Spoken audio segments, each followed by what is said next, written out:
I unlocked the front door and stepped into the foyer, instantly sensing something was off. A hushed giggle floated from upstairs. Claire's laugh. My heart started pounding.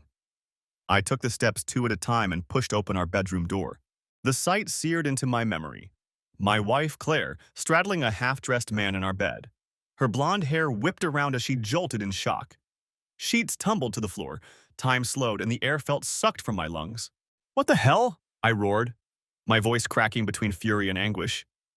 In one blurred motion, the man, Stephen Harlow, her boss of all people, scrambled off the bed. He nearly tripped pulling up his trousers. Claire yanked the comforter around herself, face drained of color. Stephen's eyes darted wildly. He was a big-shot regional manager in a suit earlier, but now he just looked pathetic. "Brian, this isn't—" I can explain," Claire stammered, sliding off the bed onto unsteady feet. Her panicked blue eyes tried to lock onto mine, but I couldn't bear it. The betrayal in my own home turned my stomach. Stephen fumbled with his belt, avoiding my glare as if I were Medusa. For one insane moment, I wanted to lunge at him to pummel his smug face into the floor. But something held me back. Maybe the utter disbelief that this was really happening. We'd been married 8 years, we had a 5-year-old son, and in a single moment it all came crashing down. Stephen edged toward the door. "I'm sorry, man," he offered weakly, hands raised as if I held a gun. My fist was clenched tightly, nails biting into my palm. It took every ounce of restraint not to wipe the terrified look off his face with it. "Get out," I growled in a low voice. I didn't shout. There was an eerie calm in my tone that scared even me. Stephen didn't wait for a second warning. He bolted past me and disappeared down the stairs, nearly colliding with the doorframe in his haste. A second later, I heard the front door slam. He was gone. Now it was just Claire and me, and the wreckage of our marriage billowing like smoke around us. She stood trembling, clutching the comforter to her chest. The silence between us was suffocating. I realized I was shaking too, adrenaline surging, then plummeting to shock. "Where's Aiden?" I demanded suddenly, my voice oddly flat. "Our son. God, please tell me he wasn't here for this." Claire swallowed hard. "Hey, he's at Mom's. I dropped him off this morning. He didn't see anything." Her words tripped over themselves. She took a tentative step toward me. I flinched, and she stopped. My gaze fell to the crumpled clothes on the floor. Her blouse, his tie, her panties. A wave of nausea hit me. "How long?" I asked softly. My throat burned. "How long have you been screwing him?" Each word came out like venom. Claire's lower lip trembled. "Brian, listen, it just happened. It was the first time, I swear," she said in a rush. "I never meant—" "Don't lie," I snapped, a flash of anger giving me back my voice. "The first time? You expect me to believe that you spontaneously decided to bring your boss into our bed on a random Tuesday afternoon?" My eyes pricked with furious tears, but I blinked them away. I refused to show her an ounce of vulnerability now. She bristled, clutching the comforter tighter. "It's the truth. We were going over quarterly reports, and one thing led to another." I cut her off with a harsh laugh. "Quarterly reports? Right." I ran a hand through my hair, pacing a few steps to keep from exploding. The betrayal cut so deep I could hardly form coherent thoughts. "So while I'm busting my ass at work, you're here working under your boss?" The bitter pun spilled out before I could stop it. My voice cracked on the last words. Claire's face crumpled. "I know it looks bad. It is bad, but it's not what you think. I never meant to hurt you." Tears welled in her eyes. Seeing them used to immediately soften me. She'd always been able to cry and nudge my heart. But now those tears just felt like acid on an open wound. "What did you think was going to happen, Claire?" I shouted, gesturing wildly at the bed. "Our marriage was already on shaky ground, so you thought screwing Stephen would somehow help?" I realized I was yelling and forced myself to lower my voice, hissing through my teeth. "Or did you think you'd never get caught?" Her shoulders jerked as she sobbed openly. I don't know. I wasn't thinking straight." I barked out a short, sharp laugh. "Clearly." My chest heaved. I needed to get out of there before I said or did something irreversible. The bedroom, the whole house, felt tainted. The smell of sweat and betrayal hung in the air. Claire edged closer again, one hand reaching out toward me. "Brian, please," she whispered. "We can get past this. We can talk it out."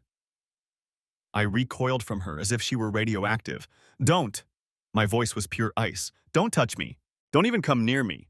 My eyes locked onto hers, and whatever she saw in my face made her flinch and step back. A long moment passed. Her weeping was the only sound, each tiny sniff slicing at my composure. Finally, I spoke quietly, controlled. Pack a bag, go to your mother's. I'll pick up Aiden from there. Claire's eyes widened. What? What do you mean? Brian, no, this is over, I said, surprised at the calm finality in my tone. Inside, a hurricane raged, but outwardly I felt eerily collected now, like some cold autopilot had taken over. I refused to stay under the same roof with a lying, cheating... I stopped myself before spitting out the word slut, knowing it would only escalate things. I took a slow breath. Pack what you need for a few days. I'll be gone when you get back. Claire's hand flew to her mouth, stifling a sob. Brian, please. Let's not do anything rash. Think about Aiden. We have a family. My stomach clenched. You should have thought about Aiden and our family before you spread your legs for Harlow, I snarled. Her face contorted like I'd slapped her, but I felt no regret. It was mild compared to the pain ripping through me. I grabbed an overnight bag from our closet and started stuffing clothes into it haphazardly. I couldn't stand to be here another minute. Claire hovered near the dresser, crying softly. She had dropped the comforter and thrown on a pair of sweats and a t-shirt, perhaps in some attempt at normalcy. The sight of her in something so ordinary after what I'd witnessed almost made me laugh at the absurdity. As I zipped up my bag, she tried once more, her voice small and breaking. Where are you going to go? I paused, meeting her gaze with an icy stare. Anywhere that isn't here, I replied. I hefted the bag over my shoulder. My eyes scanned the room, our bedroom where we'd shared so many intimate moments, now irreparably defiled. On the nightstand was a framed photo of us and Aiden at the beach last summer, all smiles and sun. The happiness in those naive faces made my chest ache. I turned away sharply and headed for the door. Claire stepped into my path, desperation in her eyes. Wait, don't leave like this. We need to talk more. I'll quit my job. I'll never see him again, I promise. We can go to counseling. I shook my head slowly. I can't look at you right now, I said, voice cold and steady. I don't know if I'll ever be able to again. Her face crumpled anew. I stepped around her without another word and walked out. Downstairs, the front door hung ajar. Stephen had left it open in his haste. I slammed it shut behind me. The late afternoon sun was blinding as I strode to my car. My hands were trembling so badly it took 2 tries to get the key in the ignition. Finally, the engine rumbled to life. As I pulled away from the house, I caught a glimpse in the rearview mirror. Claire at the bedroom window, hugging herself and watching me leave. I fought the urge to smash my fist into the steering wheel. A roar of anguish built in my throat, and I let it out in one long howl as I drove down our quiet suburban street. Betrayal, humiliation, rage, grief. It all swirled within me, nearly overwhelming. In the span of 15 minutes, my life as I knew it was obliterated. But I had to keep it together, for Aiden, if nothing else. He'd be expecting me soon. With effort, I blinked away tears, blurring my vision, and focused on the road. 1 mile turned into 5. I wasn't sure where I was going yet, I just knew I needed space to think. Finally, I pulled into the parking lot of a small roadside motel on the edge of town. It was the kind of no-frills place business travelers might use for a night. I paid cash for a room, not wanting to linger at check-in long enough for the clerk to notice my red eyes or clenched jaw. The beige-walled room was dim and stale-smelling, but it offered the solitude I needed. I sank onto the bed, dropping my face into my hands. Images of what I'd seen replayed mercilessly. Claire's body entwined with another man's, her guilty face, Stephen's cowardly retreat. I squeezed my eyes shut, but the pictures were burned on my eyelids. How could she do this? Why? We hadn't been as passionate in recent years, sure. I worked long hours as an engineering project lead. She had her career in finance, and raising a young child is exhausting. But I never imagined she would cheat, much less with her married boss. My thoughts spiraled until a buzz from my phone jolted me. I pulled it out. 5 missed calls from Claire and a few texts. Please come back. We need to talk. I'm so sorry. Then, I'll do anything, Brian. Please. With a bitter snort, I silenced the device. I had no desire to hear more excuses or apologies via text right now. Instead, I called my mother-in-law's house to speak with Aiden. Claire's mom, Janet, answered on the second ring. Janet, hi, it's Brian, I said, struggling to keep my voice even. I'm going to pick up Aiden in about an hour, okay? She must have sensed something because her tone softened. Everything all right, dear? Claire dropped him off this morning and said you might have to work late. You sound upset. I forced a tight smile as if she could see it. I'm fine, just a long day. I'll explain later maybe. Can you have Aiden ready? I'll be there soon. Her concern persisted. Of course, we're just coloring in the kitchen. Take your time and drive safe. Ending the call, I took a few minutes to splash water on my face in the motel bathroom. A stranger's bloodshot eyes stared back at me from the mirror. I barely recognized myself. How was I going to face my little boy tonight and act like everything was okay? I steeled myself with a deep breath. One step at a time. First, get Aiden. Then, figure out where to go from there. I certainly wasn't ready to return home, not with Claire still there. The mere idea of sleeping in that bed again made my skin crawl. Maybe she'd listen and go to her mom's for now. My phone buzzed again as I headed out of the room. Another call from Claire. I declined it. Then a text popped up immediately. I'm begging you, please answer. It was a horrible mistake. I love you. I clenched my jaw and slid the phone into my pocket without responding. She said she loved me, yet she'd given herself to someone else this very afternoon. My love for her was now entangled with white-hot resentment. I drove to Janet's and managed a smile for Aiden's sake as he bounded out the front door into my arms. At 5, he was perceptive enough to notice something was amiss. Daddy, where's Mommy? He asked once he was buckled into his booster seat in my car. She told me you'd pick me up, but is she okay? She was crying at Nana's earlier. I gripped the steering wheel, searching for words. Mommy isn't feeling well, I said carefully. She's staying at Nana's tonight. It's just you and me, buddy. He accepted that with a nod, thankfully too young to press for more details. On the drive back into town, I decided to take him to dinner. Anything to delay going home and confronting the silence there. We ended up at a retro diner off Main Street, one of his favorite spots because they had old-fashioned jukeboxes at each booth. I watched him pick at his grilled cheese and chatter about kindergarten, his innocent voice a balm on my ragged soul. I nodded and smiled in the right places, but inside I was miles away. Claire and I had sat in this very booth as a happy family just a month ago. Now I was here a single dad in all but name, trying not to unravel in public. Daddy, you're not eating your pie, Aiden pointed out, frowning. He had ice cream smeared across his cheek. I realized I'd been absently stirring my slice of apple pie into a mush. I cleared my throat. Sorry, sport. Daddy's not very hungry tonight. He tilted his head. Are you sad, Daddy? My heart lurched. I forced a smile. Maybe a little, but I'll be okay. Reaching over, I gently wiped the ice cream off his cheek with a napkin. How about we rent a movie tonight, huh? A special treat. Anything you want. That brightened him up. Even Star Wars, he gasped. Claire thought he was too young for it, but at this point I couldn't care less about breaking that particular rule. I mustered a grin. Even Star Wars. By the time we got back to our house, Claire was gone. A neat pile of folded laundry sat on the sofa with a note on top. I'm at Mom's. Call me, please. C. I crumpled the note in my fist, then tossed it aside. At least she'd respected my demand and left for now. I put on the Empire Strikes Back for Aiden and settled onto the couch with him. He curled up against my side, content as the opening crawl rolled. His warmth and the soft scent of baby shampoo clinging to his hair nearly undid me. I blinked back the sting in my eyes and wrapped an arm around him. No matter what, I would be strong for this little boy. He deserved a stable, loving father, especially if his mother had just blown up our family. Once he was safely asleep in bed that night, I finally allowed myself to think about the next steps. Divorce. The word loomed large and frightening, but could there be any other way?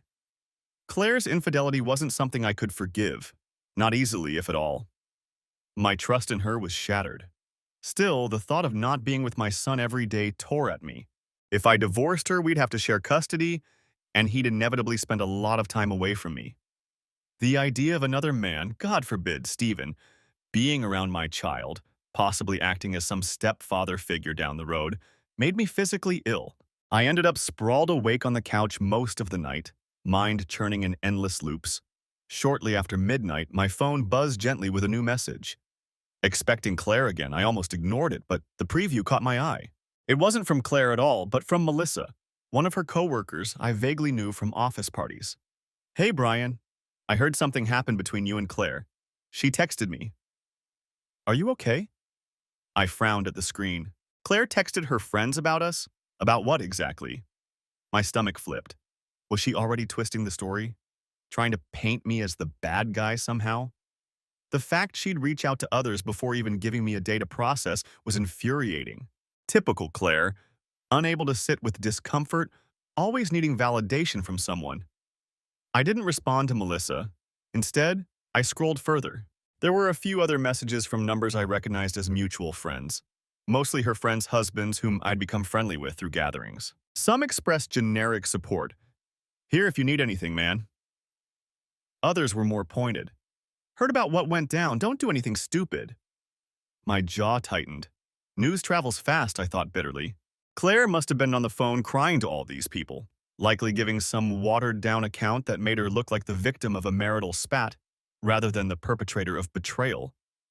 She was crafting the narrative, consciously or not. I wasn't going to engage in a gossip war. I'd tell my story when I was ready. For now, I put my phone on silent and tossed it aside. I needed a clear head and a solid plan. The next morning, after dropping Aiden at kindergarten, maintaining an upbeat facade the whole time, I made two important phone calls. The first was to a reputable family law attorney I found via an early morning bout of searching. Ellen Park, S-Corkeru, came highly recommended for divorce and custody cases. I scheduled a consultation for that afternoon. The second call was much harder. I dialed my manager at work to take a personal day, citing a family emergency. My voice must have given away more than I intended, because my manager was surprisingly understanding. I'd rarely taken a day off in years. I was that reliable guy who always stayed late to finish projects. Not today. Today, I had to prioritize salvaging what I could of my life. By 2:00 p.m., I sat in Ellen Park's office, a modest but well-appointed space lined with books and degrees on the wall.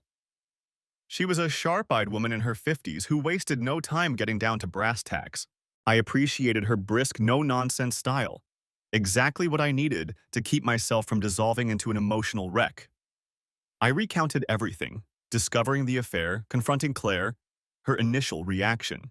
To her credit, Ellen listened without judgment, only interjecting to clarify details or ask pertinent questions about our assets, incomes, and of course, Aiden. When I described Stephen Harlow, Claire's boss and affair partner, Ellen's eyebrows rose slightly. Do you have proof of the infidelity? She asked. I walked in on them, you know, in flagrante, I replied wryly. I suppose I could get a statement from him if needed. But he's not likely to cooperate. He's married too. Last thing he'll want is this public. Ellen scribbled a note. Understood. Well, in our state, infidelity doesn't bar a spouse from seeking alimony or custody by itself, but it can influence a judge's discretion, especially if marital funds were spent on the affair or if it impacts the child's well-being. Primarily, we should focus on what you want regarding custody of your son. I want primary custody, I said instantly. Joint at minimum. I won't accept anything less than 50-50. The thought of being a weekend dad had kept me up all night. Ellen gave a small, approving nod. Given the circumstances and the fact that you've been the primary caregiver during certain hours due to your wife's work schedule, we have a solid case. Judges like to maintain stability for the child. If you stay in the marital home and in his school district, that helps too. I sighed. About the home, it's actually a rental. Our lease is up in a few months. Claire and I had been saving for a down payment on a house. At least that was the plan before all this. I don't particularly want to stay there, not after what happened. Understandable, Ellen said. But be strategic. If you move out and Claire stays, she'll have home field advantage for custody, so to speak. Ideally, you remain with your son in that home until things are settled. I grimaced at the idea of coexisting under that roof with Claire for much longer. We managed last night by alternating, but you're right. I'll do whatever it takes for Aiden. She folded her hands on the desk. Now, regarding your wife's lover, Mr. Harlow, you said he's her direct manager? Yeah, finance department. He's the regional finance director overseeing her division. She pursed her lips. Does his company have any policies against relationships between managers and subordinates? That question sparked something in my memory. Claire had once mentioned at a holiday party that her firm, a large financial services company, had a strict non-fraternization policy to avoid sexual harassment issues. I relayed this to Ellen, and a thin smile appeared on her face. Interesting. Not directly relevant to the divorce itself, but leverage is leverage, she mused. If necessary, the threat of that going public could motivate a more favorable settlement. A fire of righteous indignation flared in me. I want him to face consequences, I said quietly. It's not just about Claire. This guy's a predator. She's not the first junior employee he's been inappropriate with, I'm sure. I was surprised at my own certainty, but thinking back, Claire had complained in the past about a couple of Stephen's flirty remarks or overly friendly behavior toward younger women in the office. How could I have been so blind? It was likely a pattern with him, and Claire fell into it. Ellen made another note. I have a contact in employment law. If you want to explore that angle, we can. But one war at a time. Let's get your divorce and custody nailed down first. To that end, I strongly recommend keeping a low profile. Don't give your wife any ammunition. I snorted. Do you mean aside from walking in on her cheating? She gave me a pointed look. I mean regarding your conduct. No angry social media posts. No confrontations with Mr. Harlow or anyone else outside of legal channels. Certainly no physical altercations. Judges frown on drama. Show that you're the steady, responsible parent. I understand.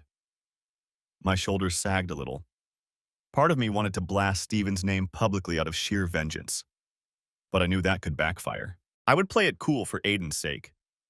We discussed financials. Our incomes were roughly equal, though I earned slightly more. Alimony could be on the table if Claire pushed for it, but given her adultery, perhaps she'd have the decency not to. Or not, there was no telling, especially if she felt cornered. The thought of paying her after what she'd done made me physically ill, but it wasn't off the table legally. Finally, as our meeting wrapped up, Ellen asked, How do you expect Claire will react to being served divorce papers? I sighed. Not well. She begged me last night not to do anything. She wants to work it out, so she says. But that was before. If I go nuclear with divorce, I honestly don't know. She might get vindictive. Ellen studied me. If she does, you need to be prepared. Sometimes a spouse facing shame and loss will lash out in ugly ways. False accusations, hiding money, etc. Keep records of everything. And if you haven't already, maybe consider changing passwords on important accounts. I had a sudden flashback to the way Claire threw herself in front of me crying, pleading. She had seemed remorseful, but also desperate to keep our marriage intact, on her terms. I could easily see desperation turning to spite if she felt backed into a corner. I'll be careful, I assured the lawyer.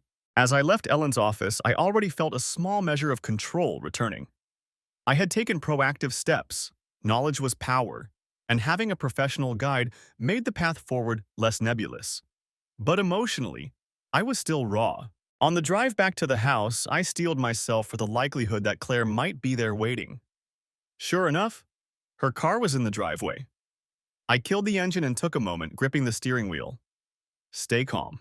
I rehearsed to myself how I might tell her I'd seen a lawyer and intended to file.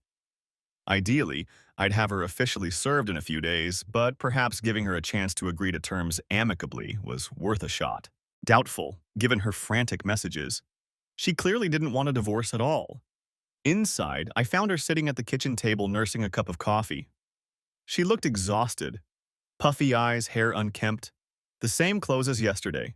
When I walked in, she stood uncertainly. Hi, she said softly. I gave a curt nod and set my keys down. Where's Aiden? At my mom's again. I took the day off work. I hoped we could talk, she said, twisting her hands together. I dropped him off so we wouldn't be interrupted. That set off a flare of anger. You left him with your mom again without asking me?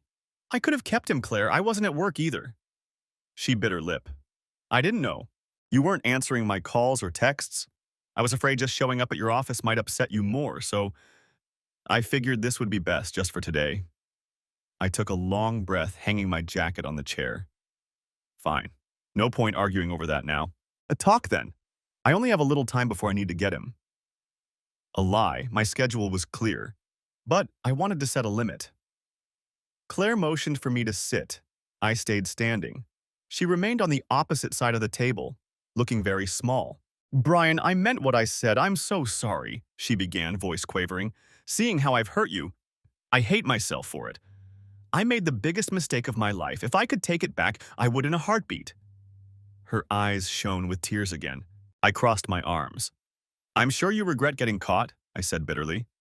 That's not the same as regretting doing it. She flinched. I regret it all.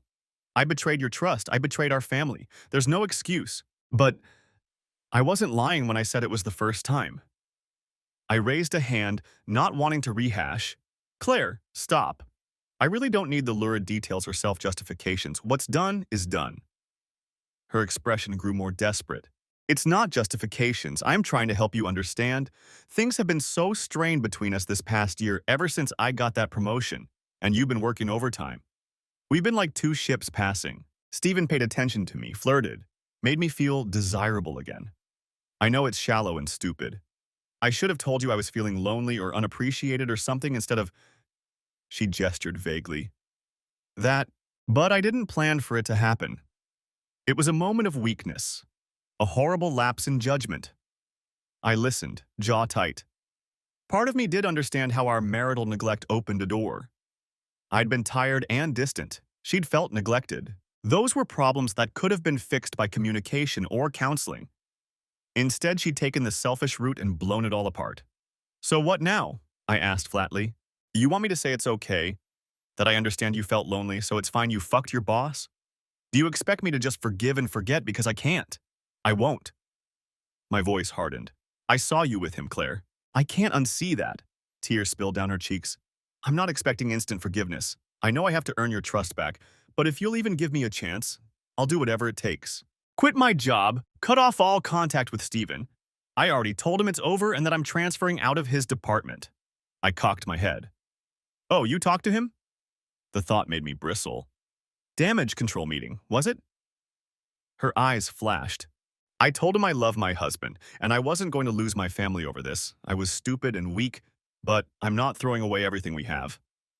The conviction in her tone was almost convincing. There was a time I would have leapt at those words, dying to believe them.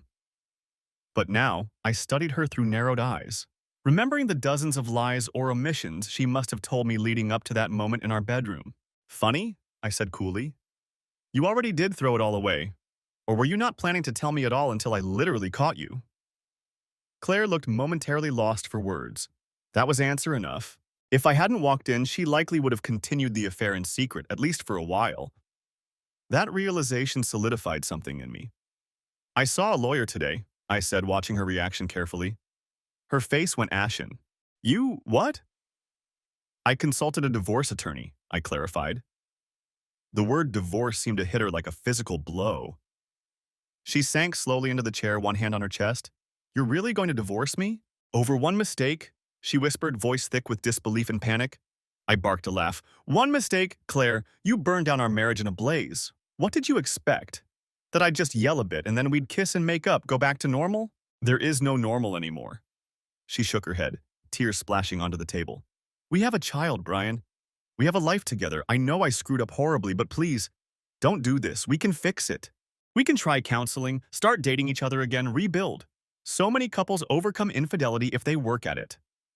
Her desperation was palpable, but I couldn't let it sway me. Maybe some couples overcame this, but I already felt something had died inside me the moment I saw her with him. Even if I still loved her, which God help me, a part of me did, the trust was annihilated. Every time I'd look at her, I'd see him, and I'd see a stranger, someone capable of the worst betrayal. I don't think I can ever trust you again, I said quietly, and saw her face crumple further. What kind of marriage is that? What kind of example for Aiden? She stood and walked swiftly around the table toward me. Before I could step back, she dropped to her knees on the floor in front of me and wrapped her arms around my legs. I tensed. Please, please, she begged, sobbing into my jeans. Don't end us. I'll spend the rest of my life making it up to you. Just give me the chance. It was a pitiful sight that would have moved me a day ago, but I'd hardened my heart. I pried her arms off me and took a step back.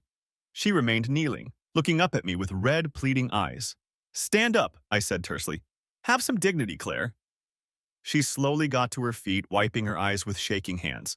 "You're really going to go through with it," she muttered, half to herself. There was a flash of something in her eyes then, anger or fear, maybe both. "You'd break apart Aiden's home? You, of all people, who grew up without a dad in the house, you'd put him through that same pain." That hit below the belt. My parents split when I was 10, and it was messy. She knew how sensitive I was about it. My expression must have darkened because she rushed on, "I'm not saying that to hurt you. I'm just asking you to reconsider for Aiden's sake. You know what it's like to be shuttled between parents? To feel like your family is broken? Do you want that for him?" It was a calculated argument, but effective. I felt a pang of doubt. I'd sworn I'd never do to my kid what my dad did, leave and rarely look back. But this was different, I told myself. I wasn't abandoning Aiden. I was protecting him from growing up in a toxic environment. Claire and I could barely look at each other now without an explosion. Was staying together for the child truly better for him in the long run? I doubted it. "He's resilient," I said, trying to convince myself as much as her. "Lots of kids with divorced parents turn out fine. It's better than raising him in a house full of lies." Her eyes narrowed slightly through the tears. She realized I wasn't bending. Slowly, Claire straightened her posture and took a shuddering breath.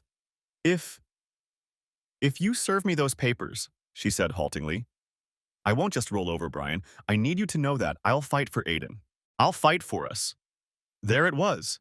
The flicker of defiance I'd anticipated. "Fight however you need to," I replied, turning away. "I'm doing what I believe is right. If you want to drag this out in court, that's your choice." "I don't want that at all," she cried, frustration lacing her tone. "But I also won't just give up on my marriage without a fight." She followed as I moved to the living room, where I began gathering a few of my things. I needed some air. This conversation was going nowhere productive. "I'm picking up Aiden now," I said, checking my watch, though I already knew the time. "We'll be back later. Are you going to stay here or what?" Claire hovered a few steps behind me. I'll go back to Mom's tonight if you want," she said quietly. "I don't want to confuse him. But please, can we at least try a temporary separation before jumping straight to divorce? Maybe time apart will—" "Time apart is exactly what we're doing," I interrupted, slipping on my shoes. "And during that time, I'll be having my lawyer draw up the paperwork." She winced. "You're serious?" I met her gaze one last time. As a heart attack. The faint spark of anger I'd glimpsed earlier flared fully now. Claire's tears ceased for the moment, her expression hardening. "Fine," she whispered, voice tight. "You do what you have to do, Brian. But don't expect me to make it easy for you." I nodded stiffly. I hadn't expected anything about this to be easy. Without another word, I walked out the door, leaving her standing in the dim living room with silent fury and grief contorting her features. Over the next week, a tense routine fell into place. We lived separately, Claire at her mother's house, me staying in our home with Aiden. We exchanged him with overly polite formality and minimal words. I found myself packing his overnight bag every few days when she insisted on having him stay with her, and unpacking it when he returned. It was a grim preview of the joint custody arrangement she'd likely push for. She continued to call and text, at first with pleading messages. "I miss you, I love you, please reconsider." But when those received no reply, her tone shifted to more combative bursts. "How can you throw this all away? Doesn't our history mean anything to you?" I responded only with logistics about Aiden, keeping everything factual and emotion-free. It was like living in a Cold War. We didn't see each other face to face until the following Friday, when she came by the house to pick up Aiden for the weekend. She was civil enough in front of him, but as soon as he scampered off to get his stuffed dinosaur, she turned to me in the doorway and muttered, "I talked to a lawyer too." I raised my eyebrows. All right. I had expected as much. If she saw I was serious, of course she'd lawyer up as well. The lines were being drawn. Her eyes searched mine, perhaps hoping for a sign of doubt or remorse. Finding none, she added, "I won't let you take my son away from me." Her voice wavered slightly on my son, as if staking claim. I bit back a sharp retort like he's our son, not a piece of property. Instead, I answered evenly, "No one's taking him away. I'm seeking primary custody because I think it's best for him. But I'd never cut you out of his life, Claire. I'm not vindictive." She looked momentarily ashamed, glancing down. We heard Aiden's footsteps thundering toward the door, and our masks of neutrality went back up. She bent to zip his coat, her hands trembling slightly. I realized with a start that she was terrified of losing him, of losing everything. The thought almost stirred sympathy in me. But then I remembered how we got here. These were consequences reaped from her own actions. I knelt to hug Aiden goodbye. I'll see you Monday, buddy. Be good for mommy, okay? He nodded seriously, then whispered in my ear, Daddy, can you come too? We could all have a sleepover at Nana's. His innocent hope stabbed at my heart. I mustered a smile. Not this time, kiddo. But maybe I'll see you tomorrow for your game. He had a little league t-ball game Saturday morning. I wasn't going to miss it. Claire and I exchanged a brief, uncomfortable glance. It hadn't been discussed whether we'd both attend. I'll be there, she said softly. Me too, I replied. Perhaps we'd manage the public civility. For Aiden's sake, we'd have to. As they walked to her car, Aiden waving exuberantly at me from under her arm, I felt an urge to run after them and just stop them. Bring my family back under one roof and pretend none of this happened. But the cold emptiness in the house behind me reminded that roof was already broken. I spent the weekend steeling myself. Ellen finished drafting the divorce petition and sent it to me for review. Adultery was cited. We requested primary custody for me, with reasonable visitation for Claire. We even proposed a visitation schedule as a starting point. Financially, I was fair. I offered a roughly equal split of assets and a modest amount of alimony for a short duration. We'd been married under 10 years. Part of me wanted to say no alimony for cheaters, but Ellen advised that being overly punitive could prolong things. And frankly, I was partly motivated by spite to keep the process as quick as possible. A generous front could help with that. Monday morning, I instructed the process server to deliver the papers to Claire at her office. It felt cruel, but also fitting. Public, in front of her coworkers who likely already suspected drama. I won't lie, a part of me wanted Stephen to see her getting served divorce papers because of him. Consequences. Meet actions. Sure enough, around 10:30 a.m., I got a barrage of furious texts from Claire. How could you serve me at work? I was humiliated, and I told you I'd fight this. If war is what you want, you'll get it. I didn't respond. I forwarded the messages to Ellen, who told me simply, don't engage. Let her calm down or let her lawyer do the talking. So I braced myself and tried to focus on spreadsheets and project deadlines at my own job, but it was impossible. My hands kept shaking on the keyboard. I felt simultaneously sick and relieved, sick that this was all really happening, and relieved that I was moving forward decisively rather than wallowing. When my workday ended, I saw that I had 4 voicemails from Claire. I steeled myself and listened to the last one. Her voice was raw from crying. It's about damn time you picked up or call me back, Brian, she began, wavering between anger and despair. Are you really serious about divorcing me over this? Do you know what that will do to Aiden? To us? God, having me served in front of everyone. Do I mean so little to you? I felt a twinge in my chest. Despite everything, hearing her that distressed bothered me, but I reminded myself this was her making. She continued, voice breaking more with each sentence. I know you won't talk to me right now, but we have to at least talk about custody. You can't take my baby from me. Please, when you're ready to discuss this, I'm here. I love you. She hung up after that, and I sat in my parked car in the driveway for a long minute, absorbing her words. Was I truly doing the right thing? Or was I just a hurt, prideful man lashing out by trying to win the divorce? The thought nagged. Of course I wanted to win. Who wouldn't, after being so wronged? But I also genuinely believed I was the more responsible parent. Claire's actions had shown a selfish, impulsive side I hadn't known. As I stepped out of the car, I realized her car was not in the drive. Right, she wasn't coming here tonight. That empty house feeling awaited. But to my surprise, I found her on the front porch, sitting on the step with her arms hugging her knees. Startled, I paused halfway up the walk. She stood when she saw me. Her face was blotchy, eyes bloodshot.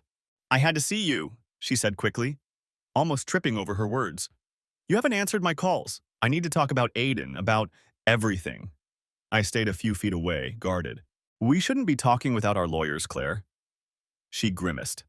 Come on. We're still human beings. Lawyers make everything so impersonal. I crossed my arms.